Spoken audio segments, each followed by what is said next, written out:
Hey folks, it's been a while, I know, since I've actually had different clothing on. I've got the smoking jacket on because it's about that time of day, and we're having a lot more sunlight, stay out longer, and I'm pretty stoked about that, actually.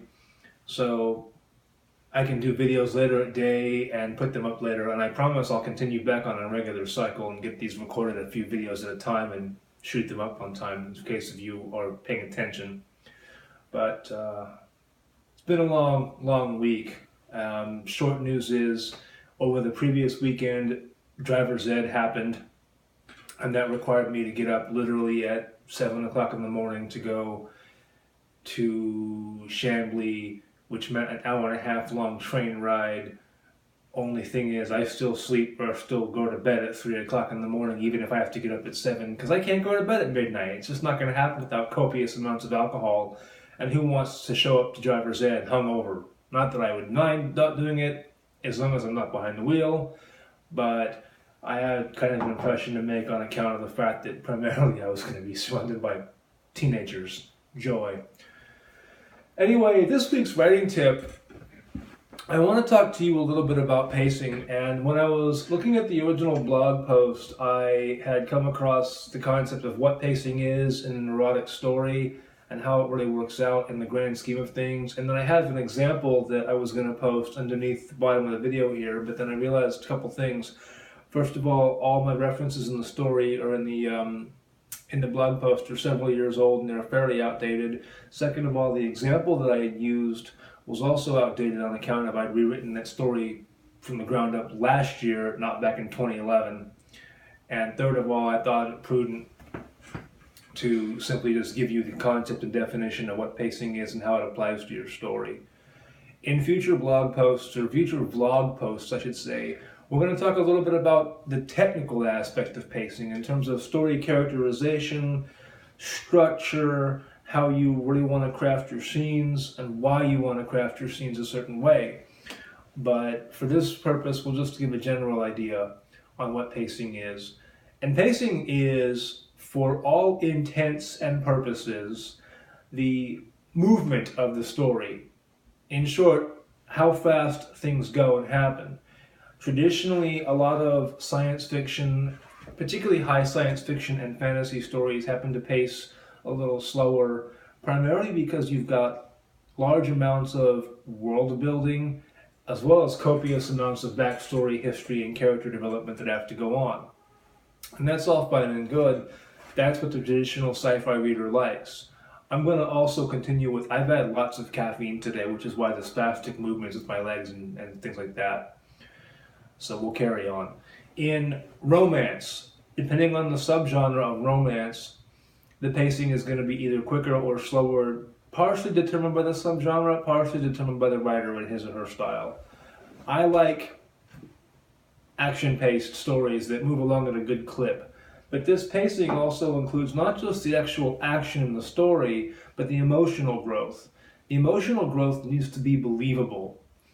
And for that to happen, it can't theoretically happen in a novel-length story, and that's a 65,000 words or above piece, where the hero and heroine meet like within a week, and then hop into bed, and then all of a sudden, next thing you know, they're in love. I mean, yeah, that sort of thing happens in reality, but it's rare.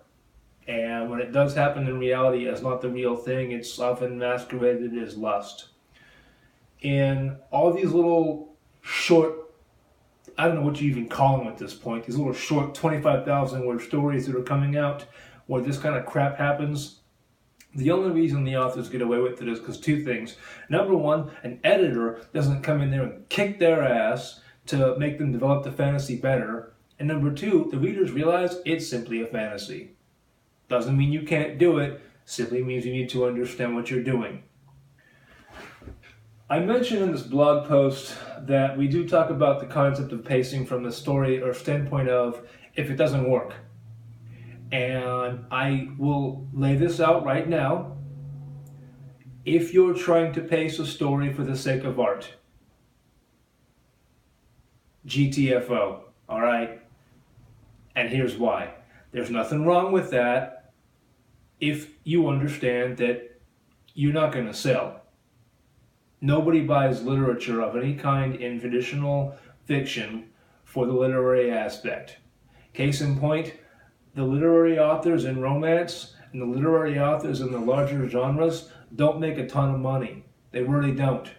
It's all the unique standouts that are making money because they got there first, or they were persevering despite hardships and whatnot. There's a couple of other reasons as to why they're making money, but traditionally, your literary weird-ass hippie art idea is not going to sell.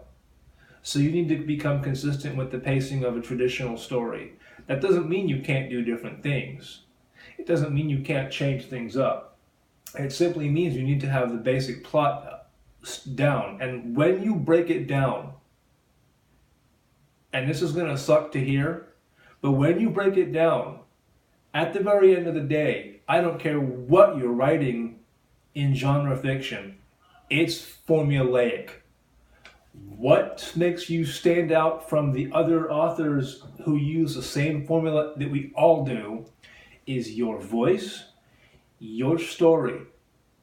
Not even your idea is new. I'm sure that somebody else has had a cyberpunk story with wolves and fairies and might have tried to make the land technologically advanced, the land of fairy. I don't know who it is yet, but they might have done it before I did. They did not write it in my voice, however. That's what makes it stand out. And that's what makes you differentiate.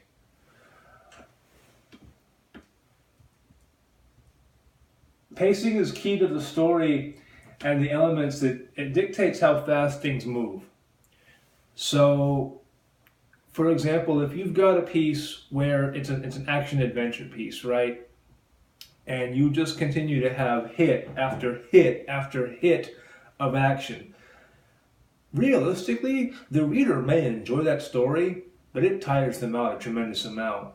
Their mind gets to working, and the movie in their head goes and goes and goes, and there's no break. You ever notice in a movie where there's a lot of action that happens?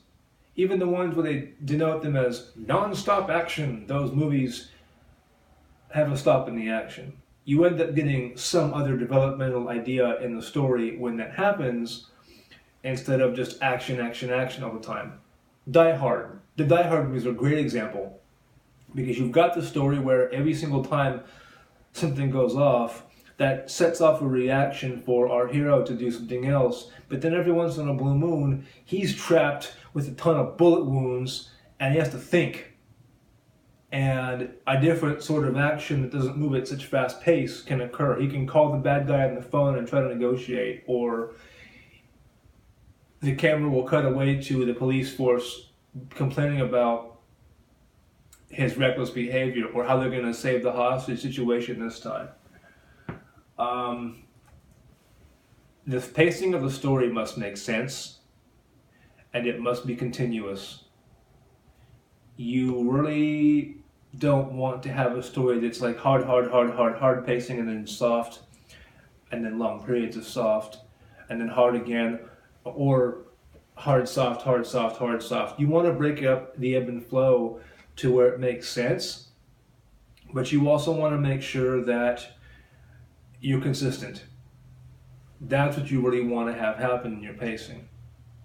This way your reader stays engrossed in the story for the duration of your book, and they don't end up taking it and chucking it across the room because they're too tired, or putting it down even though they enjoy it, again, because they're too tired. I have the snippet that I'd shared here originally was from Stalker, and I simply mentioned how that pacing was constructed. So I'll give you an example without reading the piece itself on this point. That the pacing is constructed via the length of sentences you use. A lot of times if you wanted to know, and this comes back to characterization too, certain characters are going to behave differently than other characters, obviously. Some characters prefer to be a little more profane, and that's how they get their point across. And we tend to understand that oftentimes that's raw, that's gritty, they're just honest. Whereas other characters tend to not be so blunt. And they still might be honest, and they still might have a propensity for being gritty It's just not going to come across the same way, and you as a reader are going to have a different reaction to it. Well, the same thing happens with sentence structure. Some characters are going to think and feel and do in longer, more poetic prose than others. And the way you convey that pacing is by your sentence structure, which we'll cover in a different video at some point soon. I have to go back through and look what else is going on in the blogs I've posted over years ago and see what's up with that. But that should give you a basic idea as to what pacing is, how to control it. So I'm going to go smoke my cigar right now and maybe pop on Facebook Live in a day or two, and we'll talk more about this if you want. But I want to thank you for your time. I want to thank you for appreciating the new smoking jacket.